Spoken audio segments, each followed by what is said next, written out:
toutes et à tous, bienvenue et merci de participer à ce nouvel atelier organisé dans le cadre de la 4e édition du concours Une fois une voix. Et aujourd'hui, on vous propose une approche un peu différente. L'idée, c'est plutôt de réfléchir à la démarche du documentariste, à la manière dont on peut aborder le réel. Et pour ça, on va faire, pendant une grande partie de l'atelier, un peu une comparaison avec le journalisme. Et pour tout ça, on a le plaisir d'avoir avec nous Sophie Marchand, qui justement est à la fois journaliste et autrice de podcast. Bonjour Sophie. Bonjour, bonjour à toutes et à tous. Merci de me proposer cette conversation. Donc Sophie, tu as travaillé pendant 10 ans, je crois, chez Radio Nova, Oui, et avant de poursuivre ta route en toute indépendance. Pour commencer, est-ce que tu peux, un peu en introduction, nous raconter comment tu en es venue à la radio et qu'est-ce qui t'a attiré dans ce média? moi la radio c'est un média qui a fait partie de ma vie familiale, puisque mes parents écoutaient tout le temps la radio et puis ça faisait vraiment, ça a rythmé le matin, les retours en voiture, les choses comme ça. Mais c'était un monde totalement, extrêmement lointain parce que je connaissais pas de gens qui faisaient de la radio. J'avais l'impression que c'était quelque chose qui était vraiment de l'autre côté du poste, inaccessible. Et puis j'ai fait des études qui n'avaient rien à voir, ni avec, le journalisme, enfin c'était des études littéraires, à la base et en fait à la fin de ma prépa littéraire, j'ai un copain qui m'a appelé et qui m'a dit: «Écoute, j'ai obtenu un stage à France Culture, pour une émission de philo», puisque moi j'étais en train d'étudier la philosophie. Donc il m'a dit qu'il avait obtenu ce stage pour une émission de philosophie qui s'appelait Les Nouveaux Chemins de la Connaissance et en fait il pouvait pas honorer ce stage et donc il m'a dit: «J'ai donné ton nom en disant que peut-être ça t'intéresserait de faire ce stage, à la radio dans l'émission et ça peut être cool» et donc moi j'ai accepté sans avoir, aucune idée de ce que j'allais vraiment faire. Je pensais que j'allais principalement découvrir, des questions philosophiques et en fait je me suis initiée au monde de la radio par le biais de cette émission. Donc j'ai découvert, alors c'était à France Culture, c'était une émission de philosophie très écoutée, qui était, une émission vraiment d'échange avec des invités. C'était un certain type de radio, mais j'ai découvert, combien on pouvait par l'audio uniquement, par la conversation, par, les archives, par, la musique, les lectures, communiquer des choses qui étaient essentielles et captivantes. Donc je me suis dit: «En fait, plus que la philo, c'est peut-être la radio qui m'intéresse dans ma vie» et ensuite, j'ai quand même continué, des études de philo pendant 2 ans et finalement à la fin de mes études de philo, je me suis dit que j'avais très envie de faire de la radio. Donc j'ai cherché, comme j'ai pu un stage et j'ai fini par trouver un stage, un été au web. C'était vraiment le service web de Radio Nova, qui est une super radio musicale et cetera. La radio que j'avais adoré écouter plus jeune aussi et voilà, j'ai commencé donc, à écrire des articles, sur le site de Nova. Puis en fait rapidement, Nova c'était une radio très à l'arrache, donc rapidement ils nous ont dit: «Bah, venez passer derrière le micro, essayez de faire des chroniques, tiens du matériel pour enregistrer». Puis, je suis devenue chroniqueuse, puis animatrice et à la fin de, bah, ces 2 dernières années, j'étais devenue rédactrice en chef de la radio donc voilà, qui est un autre métier, une autre manière de faire, mais qui était aussi assez chouette. Et du coup, bah, chez Nova, tu as été amenée à travailler sur des formats très différents parce qu'on fait plein de choses très différentes à la radio. Est-ce que tu peux peut-être nous Ouais. en parler un petit peu avant qu'on rentre? Radio Nova, c'est une radio musicale, mais c'était aussi une radio qui avait beaucoup de manières de traiter de la culture en général. Donc, il y a effectivement le 1er, format qui est peut-être le format le plus évident, qui sont les émissions quotidiennes. C'est donc des émissions, chaque jour, où tu as rendez-vous entre 18 h et 19 h. Moi, j'avais des émissions quotidiennes comme ça, où on parlait de musique en direct, sans montage. Donc voilà, on ouvre le micro et ça y est, tu es en direct. Et donc ça, c'est des émissions vraiment du quotidien, où tu accompagnes, les auditrices et les auditeurs, dans leur vie au quotidien et ça a été, une partie des choses que j'ai faites et que j'ai beaucoup aimé. C'est beaucoup d'animation ça. C'est vraiment de la radio où tu es là pour, faire vivre les choses, accompagner les gens, sur la route, en train de prendre leur petit déj donc tu as des chroniques, mais c'est des petites chroniques. Tu as des interviews, mais elles doivent être un peu péchues parce que tu dois garder, les gens t'écoutent en direct, il faut pas les faire décrocher et j'ai fait à d'autres moments quelque chose qui est très différent, qui sont plutôt des formats documentaires, donc des formats, par exemple, voilà, l'histoire d'un artiste en 10 épisodes et ça, pour le coup, c'est beaucoup de montage, c'est beaucoup d'écriture, c'est de l'enregistrement et après tu es en décalé et donc ça, c'est diffusé à un tout autre moment. C'est pas du tout en quotidienne et ça, c'est vraiment une autre manière de faire de la radio parce que tu sais que les gens ne t'écoutent pas de la même manière. Et ça, c'est voilà, vraiment une autre approche, tu peux voilà, c'était très chouette de varier les choses. Puis après, on a aussi fait plein d'autres trucs, genre, des émissions en déplacement, des, reportages où tu es en train de te balader, dans le pardon, tu es en train de te balader dans la rue et tu fais des micro-trottoirs, on a fait plein de trucs, plein de formats un peu fous comme ça à Nova parce qu'il y a une très, très grande liberté, où justement jongler un peu entre les styles, entre le journalisme, le documentaire, les petits formats rigolos, le réel, les fictions, les choses comme ça. Donc on a testé plein de trucs. Et du coup, bah, tout ça, ça va nous amener à une des grandes questions de cet atelier qui est la différence entre le journalisme et le documentaire. Est-ce que tu veux nous en dire quelques mots avant qu'on commence? Je vais essayer de faire une toute petite distinction déjà entre ce que c'est que en radio en tout cas, le journalisme radio versus le documentaire radio, ce qui les différencie et ce qui peut-être les relie aussi, mais on va avoir le temps un peu de développer pendant toute cette conversation. Alors le journaliste radio d'un côté, habituellement, même s'il y a des exceptions, c'est quelqu'un qui a été formé par une école de journalisme, c'est quelqu'un qui a appris les fondamentaux de la déontologie, du montage, de la prise de son, de l'écriture, de l'incarnation, même si il ou elle, est autodidacte, c'est quelqu'un qui a appris avec le temps à appliquer des méthodes, à appliquer des codes. Si on veut aller assez, rapidement et de manière un peu schématique, c'est quelqu'un qui exerce son métier donc dans un cadre qui est défini, qui est, peut-être un peu rigide, mais qui lui permet de toucher une grande audience. Le journaliste radio, il peut faire, des flash infos, il peut faire des interviews, il peut faire du reportage, il peut résumer l'actualité et alors souvent, le journaliste radio, il travaille au présent. C'est-à-dire qu'il est chargé de couvrir l'actualité du moment et il est censé le faire en étant objectif.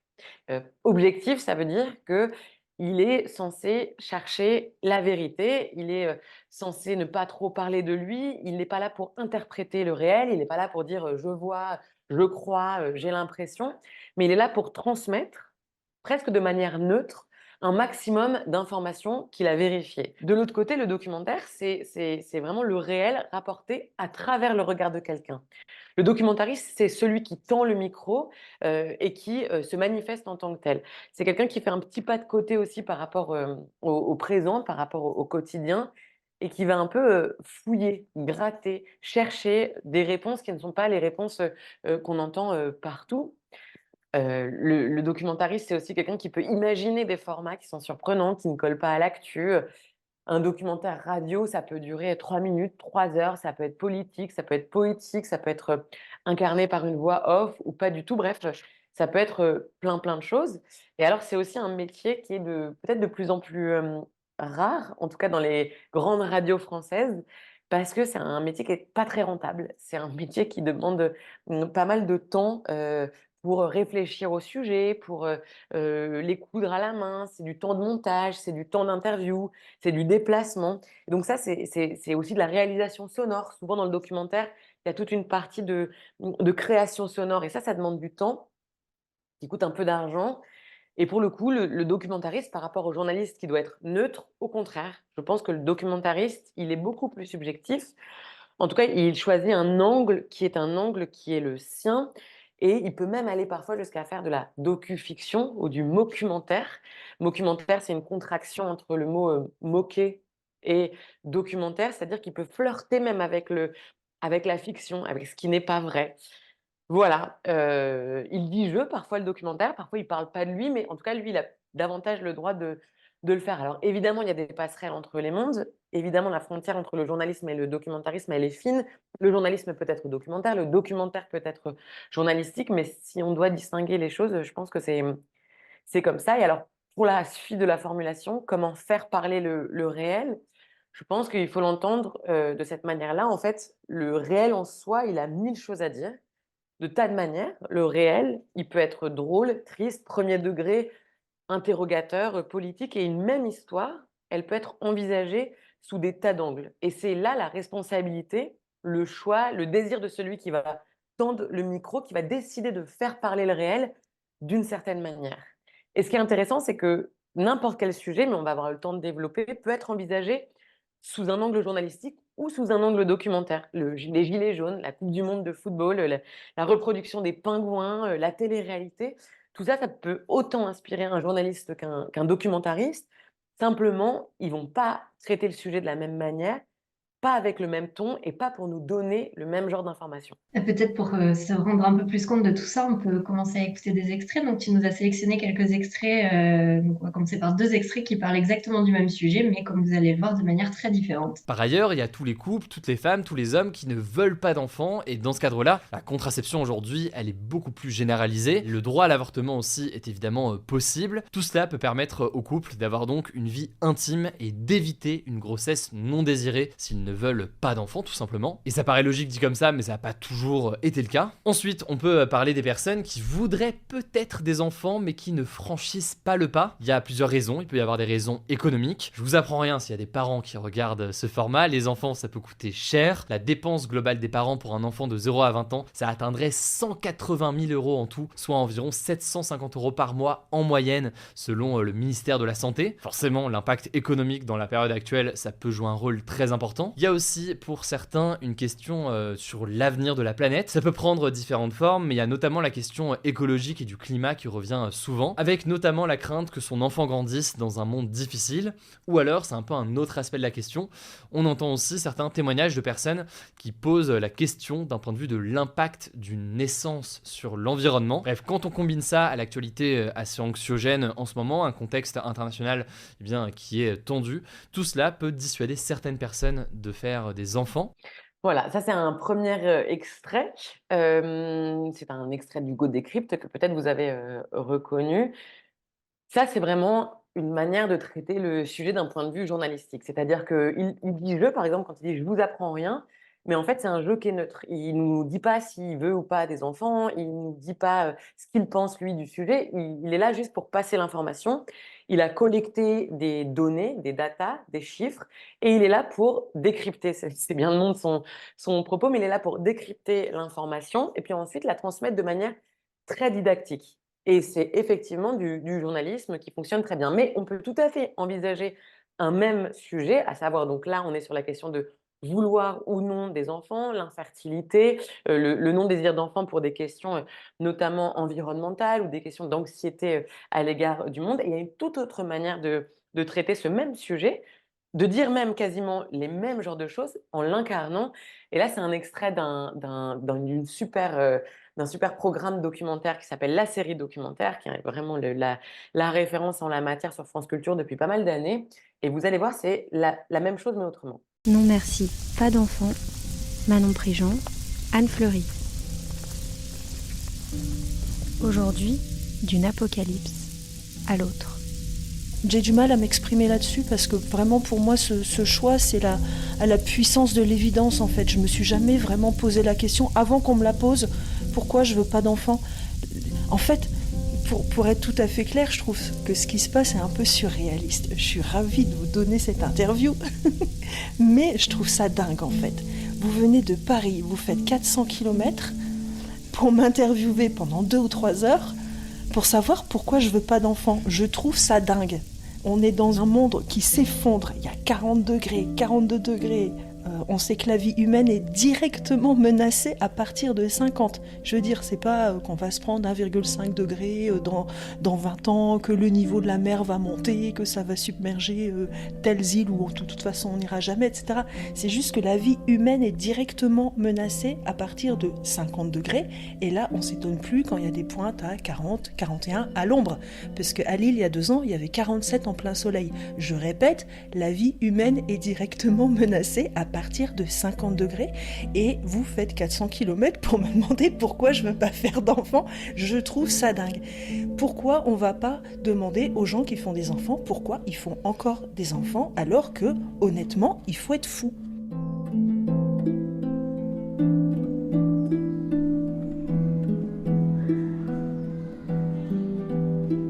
À voir le nombre de livres qui paraissent sur le sujet et les titres récents de la presse, tout porte à croire que nous serions face à un moment inédit de baisse du désir de procréer. Comme si nous assistions à une révolution anthropologique qui ferait de la vie sans enfant un nouveau choix possible et audible. Pour autant, ce choix porte encore souvent le stigmate de l'anomalie. Soupçon d'égoïsme ou de traumatisme, peur du déclin démographique ou hantise de la grève des ventres, la question est rarement abordée avec sérénité. Voilà, ça c'est une toute autre manière de faire, c'est une toute autre manière d'aborder donc cette même question en tendant le micro donc à une personne qui est concernée, mais aussi en jouant un autre rôle. C'est-à-dire que la journaliste, c'est elle qu'on entend, au début qui fait l'introduction, qui est une introduction qui est là juste pour, elle est passeuse du sujet. Elle l'introduit, sans dire «je», sans dire en première personne, mais c'est déjà une autre écriture qu'Hugo décrypte. Je ne sais pas si vous avez entendu, c'est plus poétique. Il y a une petite mélodie en dessous qui permet au sujet d'être plus doux, mais c'est, une écriture, plus plus lente, plus douce. C'est pas des chiffres qui sont avancés, c'est des interprétations et puis elle est aussi là pour passer le micro et quand elle passe ce micro à ce témoin-là, cette témoin, vous l'entendez, la témoin lui répond quelque chose qui lui dit: «Mais c'est je comprends pas ce que vous êtes en train de faire, je comprends pas votre sujet» et ça, c'est une manière que la documentariste a de se mettre en scène aussi, c'est-à-dire qu'en soi, elle se fait un peu confronter par la témoin, par la personne qui lui répond, mais elle décide de garder et de le mettre dans le documentaire parce que c'est ça qui donne aussi de la saveur au documentaire. Et alors, juste pour info, la série documentaire, le format, c'est 4 épisodes qui sont en moyenne de 50 minutes, il me semble. Donc, pour traiter d'un sujet, ils vont prendre 4 heures. 4 heures, là où Hugo Décrypte a pris 12 minutes. Et les deux se valent. C'est-à-dire que Hugo Décrypte peut être une excellente porte d'entrée sur le sujet qu'on va aller fouiller ensuite avec un documentaire, mais c'est vraiment deux manières un peu distinctes de faire. On va faire écouter deux autres extraits pour le coup qui parlent de manière très contemporaine de ce qui agite la France en ce moment, c'est-à-dire la question du malaise agricole, des malaises des agriculteurs et des agricultrices. Il y a plusieurs manières d'en parler. On va écouter d'abord un format de reportage. Donc le reportage, c'est le journaliste qui va avec son micro sur le terrain, à savoir là, c'est sur un péage, c'est sur un barrage qui a été monté par des agriculteurs, et donc il va tendre son micro. Le reportage, c'est quelque chose qui est déjà, c'est hors du studio, donc c'est déjà un pied de plus vers le documentaire, mais quand même, ça reste du reportage journalistique d'actualité, donc ça doit être court, efficace, ça doit servir un certain propos, et donc là, c'est sur le barrage. RTL événement. Et c'est bien sûr, vous l'aurez compris, encore le grand titre ce matin, cette colère des agriculteurs. On l'a vu à l'instant dans le journal, les blocages se multiplient. Et événement, ce matin, RTL a décidé de vous emmener au cœur de l'un de ces points de blocage, en immersion. Bonjour Valentin Boissé. Bonjour Amandine, bonjour à tous. Vous avez passé la journée d'hier à Beauvais, sur l'autoroute A16, première étape, l'installation. Oui, l'opération est périlleuse. 50 tracteurs s'élancent depuis une bretelle d'accès. Que les premiers tracteurs avancent un petit peu. Il y a quoi pour bloquer les bagnoles derrière? Puis ils s'arrêtent d'un seul coup sous un pont sur l'autoroute. Les automobilistes sont pris de court, certains font demi-tour, 4 voies bloquées dans les deux sens. Il y a une femme derrière là qui en pleure, qui va à un enterrement. Après on ferme. Un brasero est allumé, une cuisine de fortune s'improvise. Alors sur l'organisation, on est là, on y reste. Régis Desmureaux chapeaute l'opération. Il préside la FDSEA de l'Oise. Ah ben de toute manière, on s'installe dans la durée. On a de la nourriture qui arrive. Qui apporte la nourriture? C'est nous, hein, on apporte la nourriture. On a aussi des marchands qui ont décidé de faire venir de la viande. Je peux vous demander ce que vous êtes en train de faire? On est en train de préparer la bétaillère pour rester cette nuit. On a prévu de mettre de la paille et des matelas pour dormir. Et après, on arrivera à se relayer parce qu'il faut aussi qu'on reparte faire notre boulot sur les exploitations entre deux, quoi. Vous avez quel âge? 19 ans. Moi, je suis là pour défendre mon métier. On est vraiment en détresse, il faut faire quelque chose parce qu'on va pas tenir comme ça des années. La gendarmerie ne se montre à aucun moment sur les lieux à quelques kilomètres. La circulation a été déviée. Une centaine d'agriculteurs vont donc se relayer ici jour et nuit. Voilà, donc là, le sujet, c'est un sujet donc sur la colère agricole, donc dans l'actualité, à l'instant même, c'est chaud, au sens où c'est un sujet chaud. Le journaliste, il est là vraiment pour raconter le réel. C'est très terre à terre, entre guillemets, c'est-à-dire qu'il fait une description de ce qu'il voit, il fait en sorte que ce soit très clair, très didactique. Il va dire, ici, il y a un camion, ici, il y a 50 personnes. Il est là pour raconter le réel. Il n'y a pas la place à la poésie, à l'imagination. C'est pas à celles ou ceux qui écoutent d'imaginer des choses qui ne sont pas dites. Là, le but, c'est de créer un format qui est le plus court, le plus efficace, le plus choc aussi, parce que là, par exemple, on est en train de parler de manifestation, donc il faut qu'on entende cette colère-là, il faut qu'elle soit pas uniquement racontée par le journaliste qui est là avec son micro, mais qu'on l'entende dans la voix des témoins, qu'on l'entende aussi dans les revendications, dans les bruits des tracteurs qui reculent, des camions. Voilà, ça c'est la manière de le faire quand on fait un reportage journalistique. Et en même temps, quand on parle de mal-être agricole, il n'y a pas qu'en 2024 qu'on parle de ce sujet-là, ça fait des années et des années que ça fait partie des questions françaises, de savoir comment vont les agricultrices et agriculteurs français. Et en fait, quand on parle de mal-être, on l'a entendu, il y a des questions administratives, des questions économiques, mais il y a un mal-être plus profond. Et justement, quand on veut parler avec profondeur, eh ben, il faut aller chercher des agriculteurs, leur tendre des micros à d'autres moments et puis prendre un peu plus de temps qu'un micro-trottoir pour essayer de fouiller et de gratter et de savoir concrètement ce que ça veut dire aussi dans la vie quotidienne, le mal-être agricole. Et pour le coup, c'est un épisode des Pieds sur Terre qui est une autre émission de référence du documentaire radiophonique qui joue le jeu et qui raconte très bien une autre manière d'être mal dans sa vie quand on est agriculteur. Au quotidien, ce que je subissais, après le départ, le décès de mon papa notamment, voilà, je me suis retrouvé seul. J'ai dû rallonger mes journées de travail et plus toute la partie administrative qui est venue se greffer dessus au cours des années. Petit à petit, insidieusement, il y a un mécanisme qui se met en route et je suis tombé dans l'épuisement en fait. Comment je vais payer, comment je vais faire le travail c'est la vache ou le veau qui est malade, comment je vais le retrouver demain matin, ça va un peu mieux, oh, je vais peut-être le sauver. Puis le soir il est mort, ah bah mince. Ouais, c'est ce genre d'épreuves contre lesquelles on doit se battre tous les jours. Ouais, quelque part il m'est même arrivé de pleurer en trouvant un veau mort parce que beaucoup de temps à le soigner, et puis il y en a déjà 2 qui sont morts avant, donc c'est le 3e, et après qu'est-ce qu'il va y avoir? Et j'avais toujours la peur en fait de ne pas arriver à faire mes travaux à temps, puisque les foins c'est de telle période, le semis de maïs c'est à telle période, le lâcher des bêtes c'est à telle période.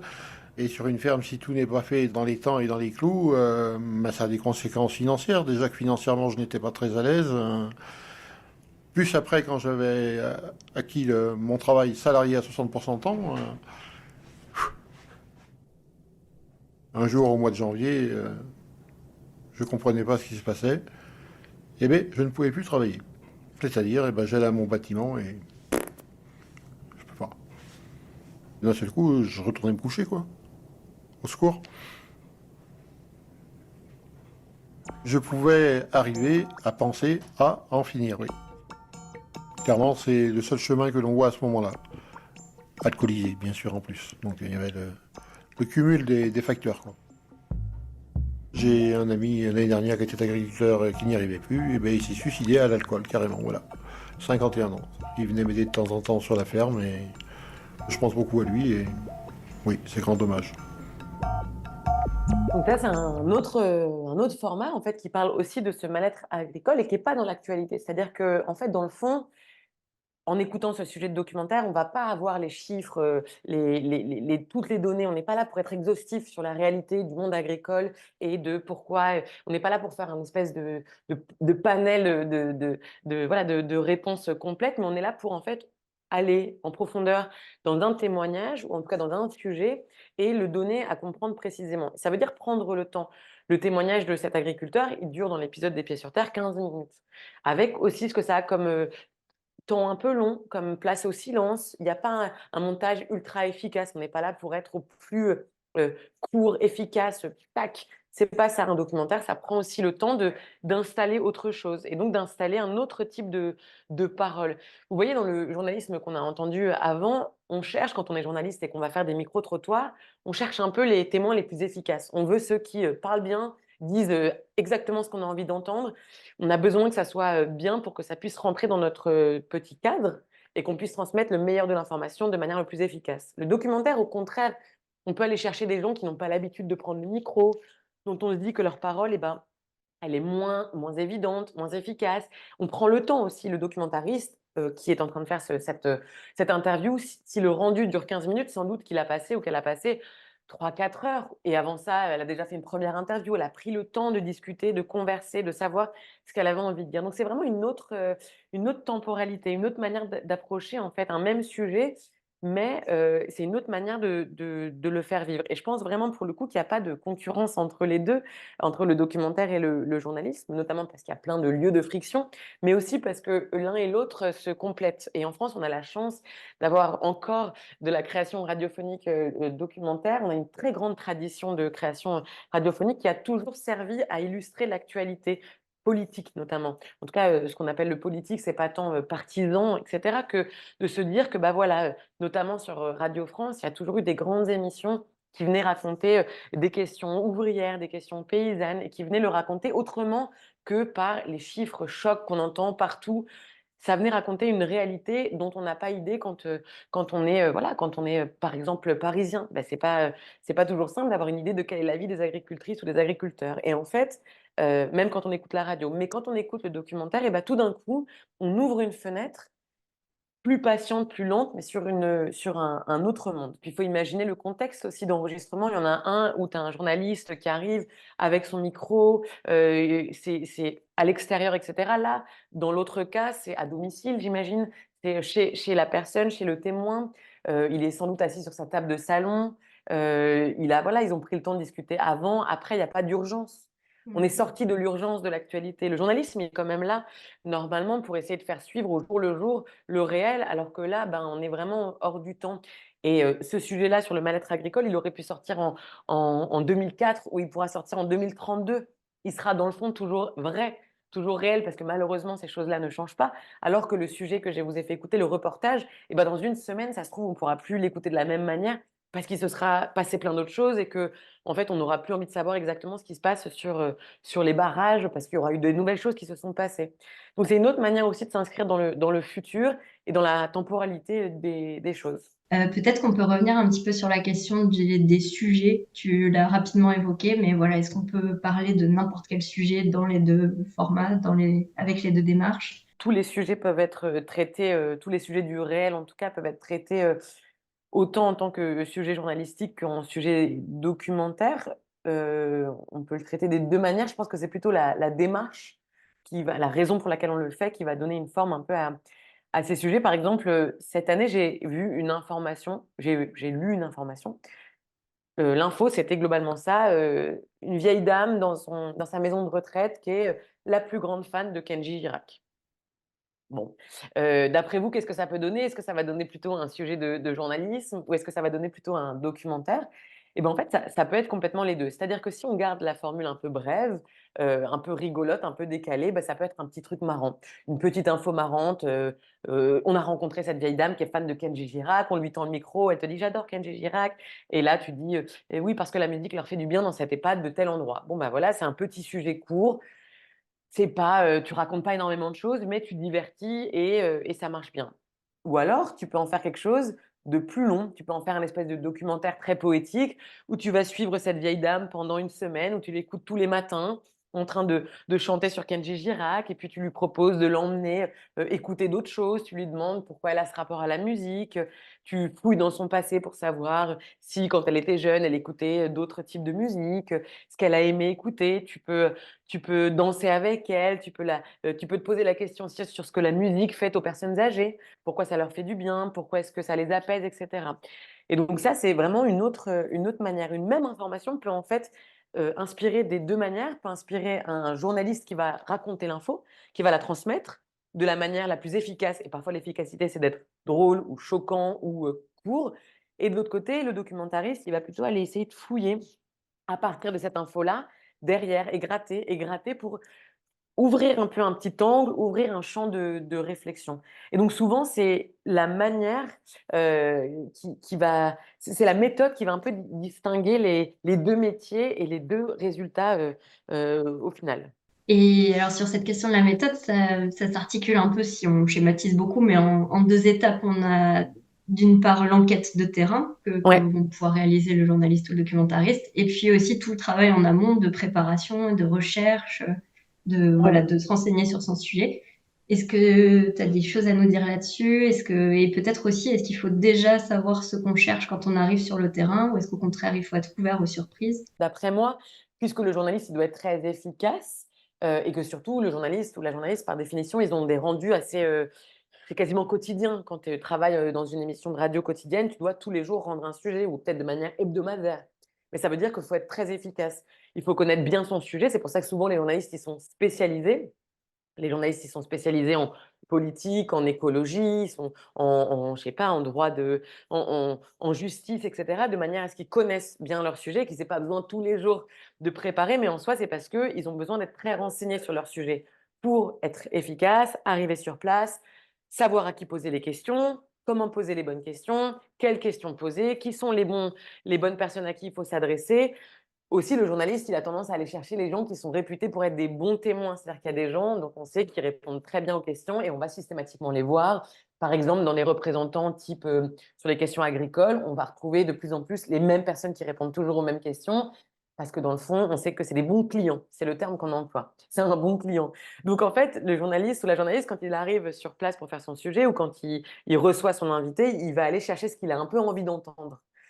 Il va essayer de faire répondre à la personne qui lui répond un peu le sujet qu'il a envie d'entendre. Après, parfois, il existe évidemment de la place à la contradiction, à l'interrogation, à l'accident, mais voilà, c'est plutôt ça. Alors que le documentariste, pour moi, il a le temps, il a la liberté et il a l'envie de se laisser un peu surprendre, même si évidemment, il a réfléchi à son sujet, il l'a bossé, il l'a dessiné dans sa tête. Il y a un peu plus de place justement pour de l'inattendu et d'ailleurs pour moi les meilleurs en fait documentaires de radio, c'est ceux où il se passe un peu un truc, inattendu. Tout d'un coup, un espèce de revirement auquel on ne pensait pas et qui donne un nouveau, chemin au documentaire, et qui amène vers ce qu'on n'avait pas prévu. Donc, pour moi, le documentaire, l'essentiel de son travail, il est aussi dans la post-production. C'est-à-dire qu'une fois qu'il a réuni plein de témoignages, plein de manières, il va se dire: «Bon, bah, OK, j'ai envie de raconter cette histoire-là et je vais mettre bout à bout ces paroles-là» et en fait, le travail, il est pas tant dans la préparation en amont ou la prise de son en direct, il est plutôt dans le fait de tisser un chemin de réflexion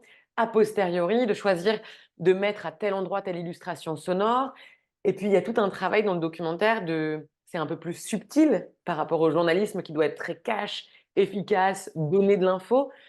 Le documentaire en soi, il est censé être un peu plus, ouais, un peu plus subtil, c'est-à-dire de miser un peu plus sur l'intelligence, en tout cas, le sensible, la sensibilité de celles et ceux qui écoutent ce documentaire et donc il doit aussi aller, réfléchir sur place à ce qui va faire le lien, sans que ce soit des gens qui te disent: «Bonjour, je suis bien arrivé à tel endroit, je vais vous parler de ça». Et ben, il doit pas exactement faire comme ça, donc il faut qu'il trouve des petits trucs qui disent la même chose. Par exemple, c'est-à-dire que si, au lieu de dire: «Je suis arrivé dans tel endroit et il pleut très fort», il va essayer d'enregistrer la pluie. Il va essayer d'enregistrer le bruit de la pluie contre la vitre en se disant: «Bah, voilà, le cerveau humain, il va faire ce lien». L'oreille humaine, elle est faite pour transmettre des messages, donc en fait, elle est là pour comprendre que si on entend de la pluie, c'est qu'il pleut et puis ça donne un certain cadre et donc le documentariste, il est plutôt à la recherche de ces choses-là. Il est plutôt à la recherche des petits comme ça, je sais pas comment dire, mais des petits trucs qui permettent de coudre, subtilement un sujet. Donc c'est une autre ouais, encore une fois, c'est une autre manière d'approcher son sujet. C'est autant de travail et pour le coup, il y en a pas un qui est moins bosseur que l'autre, mais c'est un autre moment de travail. C'est une autre manière de fonctionner, je crois. Oui, effectivement, la question des personnes qu'on va interroger aussi, que tu soulevais, est importante. En documentaire, on n'est pas forcément obligé d'aller voir des grands experts qui vont nous faire un Non, exposé tout prêt. Au contraire, au c'est contraire. forcément le plus intéressant. Non, au contraire, c'est presque décevant quelqu'un qui a déjà réfléchi 100 fois à son sujet, qui te répond parfaitement. En fait, ça rend le truc moins, on préfère encore une fois, les voix, les gens qui n'ont pas l'habitude de parler, les voix qui bégayent, les gens qui t'amènent vers ailleurs, les gens qui sont surprenants, qui sont audacieux, plutôt que les gens qui te disent ce que tu as envie d'entendre. Parce que dans le fond, bah, effectivement, tu bascules vers le côté efficace, mais moins charmant que peut avoir le format journalistique, même si évidemment, il y a des ponts qui peuvent se faire. Mais oui, le témoin, typiquement, c'est toute une le travail documentaire, c'est principalement un travail de casting et de casting qui est plus dur à faire que dans le journalisme parce que tu recherches des témoins qui ne sont pas ceux qu'on a déjà vus et entendus partout.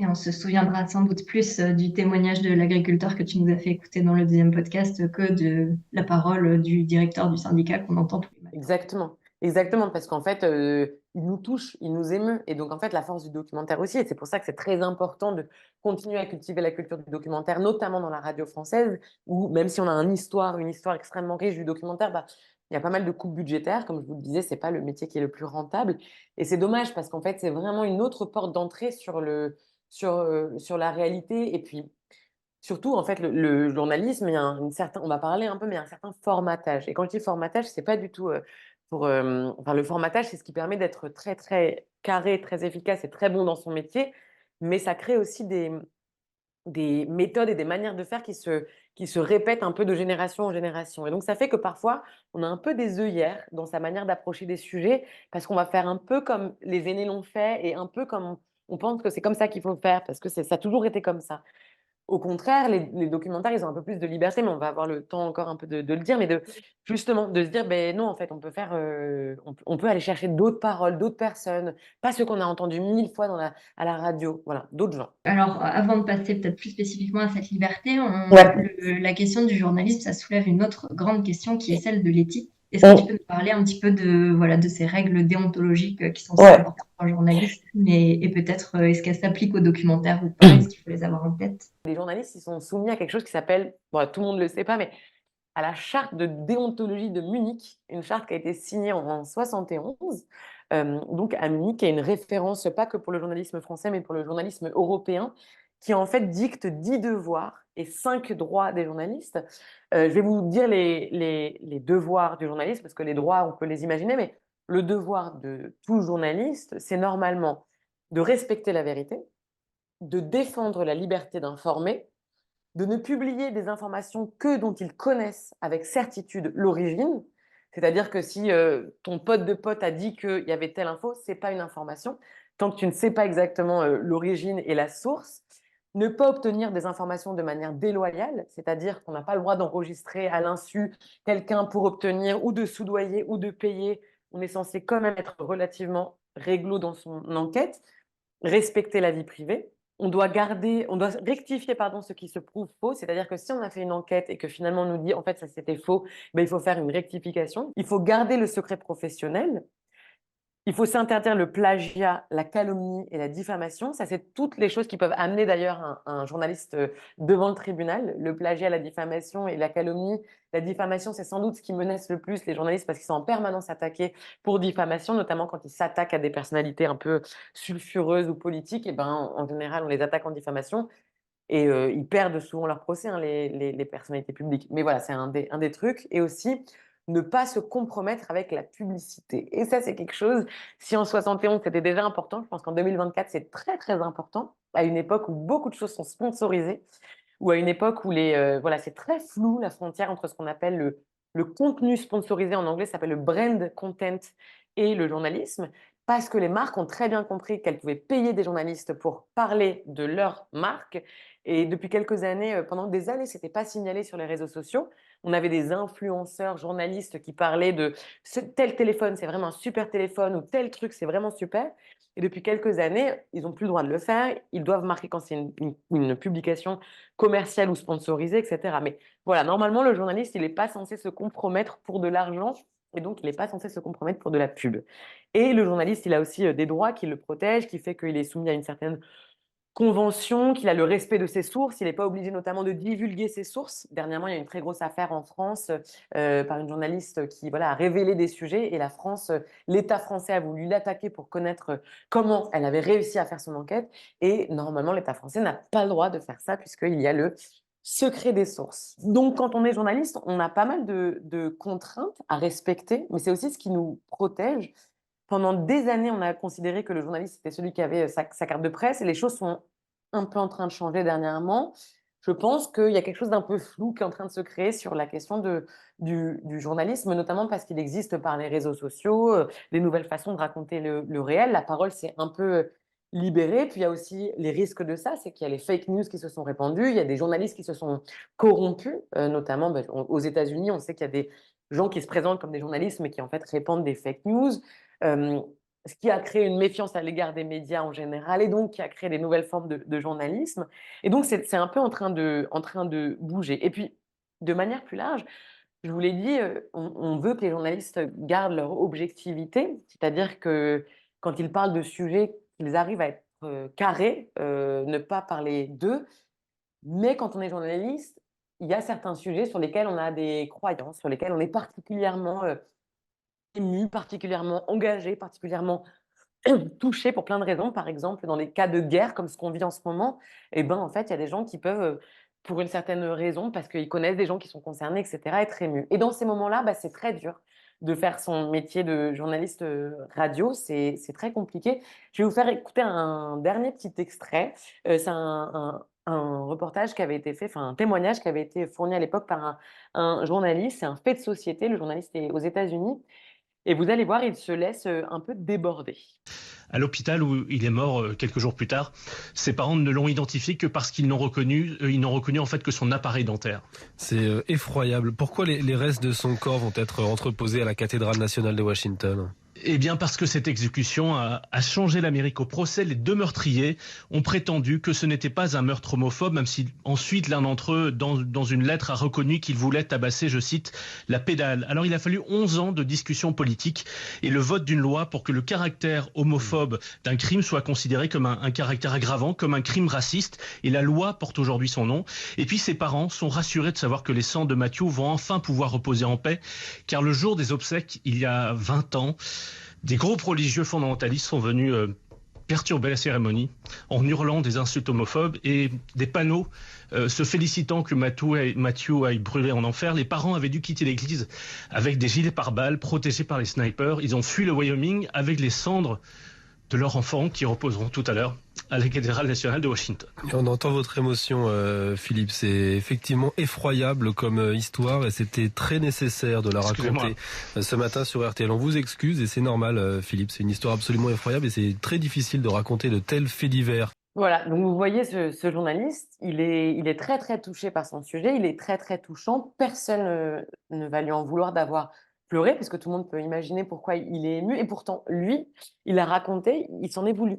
Il s'en est voulu d'avoir pleuré dans ce sujet-là, parce que il l'a raconté, c'était pas son rôle de journaliste, dit-il. Son rôle de journaliste, c'était de rester, même dans des moments les plus durs, comme cela, de rester neutre et de ne pas se laisser emporter par ses sentiments. Il se devait de raconter l'actualité, même si ça le touche profondément et que ça fait écho à des choses personnelles. Il aurait préféré ne pas pleurer. Alors évidemment, personne ne va lui en vouloir et voilà, et sa rédaction l'a soutenu et puis tout le monde l'a soutenu. Mais voilà, c'est pour ça que parfois, quand il y a des sujets qui sont trop personnels ou quand il y a des conflits d'intérêts, et ben, certains journalistes vont choisir de se sortir, enfin, de ne pas accepter certains sujets. Ils vont se refuser de les traiter parce qu'ils se disent: je suis trop proche de ce sujet-là, j'arriverai pas à garder mon objectivité. Voilà. Et donc, le journaliste, il est soumis à certaines de ces règles qui sont assez précises, alors que le documentariste, sur le papier, il est quand même plus libre. Évidemment, on attend de lui qu'il respecte les gens qui l'interrogent, qu'il respecte la vie privée, qu'il ne cherche pas à manipuler ceux qui l'écoutent. Donc, il cherche à diffuser aussi des choses qui sont vraies. Mais pour le reste, le documentaire, ça reste un médium un peu plus libre que ça. Alors, on va peut-être finir du coup par cette grande différence entre le documentaire et le journalisme, toutes ces libertés qu'offre le documentaire. Est-ce que tu peux nous donner quelques exemples, nous donner un aperçu de tout ça? Pour moi, le documentaire, c'est ce que je trouve le plus génial, en fait, l'endroit le plus chouette, c'est l'endroit le plus créatif. C'est l'endroit où on peut le plus s'amuser, se libérer, se réinventer. On peut prendre son son, si ça marche pas, le refaire. On peut se dire que ça va servir à ça. Puis finalement, on a une autre idée en cours de route. On peut se réinventer, surtout quand on a le temps. Et ça, c'est génial d'avoir le temps. Je vous invite vraiment juste à écouter, à enregistrer des sons et à les réécouter. Et vraiment à faire en sorte que le micro fasse un peu partie de votre vie quotidienne. De la même manière qu'on a pris l'habitude de faire des stories pour documenter son quotidien, en fait, une autre manière de le faire, c'est aussi d'enregistrer des sons. Et parfois, une semaine plus tard, on retombe sur un son qu'on a enregistré et on se dit: mais c'est fou que j'avais pas réalisé que c'était une matière géniale. Et ce truc-là va nous inspirer, comme une espèce de bouquet de fleurs, mais va nous inspirer une composition totalement inattendue. Dans le documentaire, il n'y a pas on l'a dit, mais il n'y a pas de thématique préétablie, il n'y a pas de durée préétablie, il n'y a pas d'angle. C'est vraiment toutes les personnes qui vont prendre la parole et qui vont avoir envie de faire ce documentaire, pouvoir décider un peu des contours, surtout quand en général le documentaire il a lieu à l'extérieur des studios, donc c'est vraiment la grande liberté, c'est la grande balade. Alors la liberté, elle est dans le fait de pouvoir tout faire, mais le plaisir pour moi du documentaire, c'est la place qui est donnée au son. C'est la place qui est donnée dans une époque où en fait tout est image. On est à une période où tout se regarde, tout se consomme par le visuel. En fait, j'adore le documentaire radio parce que c'est calme, c'est de l'illustration qui est bien faite et d'un point de vue sonore, effectivement, c'est très très riche et c'est plein d'inventivité. Donc pendant longtemps, la France a été vraiment un endroit, le documentaire radio, c'était le domaine d'excellence de la création sonore. C'était les plus grands ingénieurs et ingénieurs du son, les plus grands monteurs, ils travaillaient à la radio parce que c'était vraiment l'endroit d'épanouissement. Et puis même, je trouve que maintenant, avec le podcast, l'émergence du podcast, il y a un renouveau du documentaire radio qui est génial. Arte Radio, par exemple, fait un taf génial. Et donc, on va pouvoir, dans ce documentaire, parler de ce qu'on veut, avec la durée qu'on veut, mettre les sons qu'on veut. Et puis, on va pouvoir dire «je», on va pouvoir parler de son intimité, de sa famille, de son histoire. On va pouvoir tendre des micros à son voisin. On va pouvoir tendre même un micro à la personne qui a rien à dire sur le papier. En fait, même quelqu'un qui n'a rien à dire, qui n'a rien à dire sur l'actualité, eh ben, ça peut donner quelque chose. Et ça, on ne peut pas le savoir avant d'avoir testé. Mais le documentaire, c'est vraiment un laboratoire de l'expérimental, surtout parce que les enregistreurs se sont démocratisés ces dernières années. C'est tellement simple d'enregistrer du son, ne serait-ce qu'avec son téléphone portable. Enfin, c'est tellement facile et il y a des logiciels de montage. Il va y avoir une super atelier de montage bientôt avec Une fois une voix, mais c'est facile de faire du montage gratuitement. Donc, c'est vraiment un endroit de plaisir et alors et d'endroit pour tester les choses. Et je me dis que voilà, si vous assistez à cet atelier, c'est que vous êtes curieuse et curieuse, ce qui est déjà génial. Et si vous vous lancez, eh ben, je vous invite justement à tester des trucs. Je sais pas, enregistrer des oiseaux, vos grands-parents, vos pensées quand vous êtes le soir dans vos lits, vos copains quand vous faites une teuf, la rue, le bruit de la rue, le bruit du métro, le bruit je sais pas, le bruit de la pluie contre votre fenêtre. Et puis, ces sons-là, ça peut vous inspirer des choses. Et puis, vous pouvez partir d'un son, ça va vous donner une idée. C'est pas obligé d'avoir la bonne idée et de se dire, bon, bah, il faut faire ça, comme ça, comme ça, comme ça. Parfois, on a un son, on enregistre quelque chose et tout d'un coup, on se dit, mais c'est génial, en fait, je vais faire ça. Et c'est de là qu'on peut partir. Je vous invite aussi à vous décaler un peu par rapport aux manières qu'on a de raconter l'intimité sur les réseaux sociaux, les story time et les trucs comme ça. Ça a créé un peu une manière formatée de parler de soi, de parler en première personne. Je pense qu'il y a plein d'autres manières de le faire. Donc, je vous invite à trouver votre propre écriture et votre propre voix. Vous n'êtes pas obligé dans ces documentaires que vous allez faire de prendre la parole en première personne. De toute manière, en fait, à partir du moment où c'est vous qui choisissez, c'est votre main en fait qui va choisir d'enregistrer des sons que vous aimez, des choses que vous aimez, c'est votre main qui va choisir de les coller. En fait, c'est donc de vous que vous allez parler. Et c'est ça qui est très chouette avec le documentaire, c'est que vous pouvez disparaître pour mieux réapparaître. Merci beaucoup, Sophie. Merci beaucoup, merci à vous d'organiser ça. C'est très chouette. Donc voilà, merci beaucoup.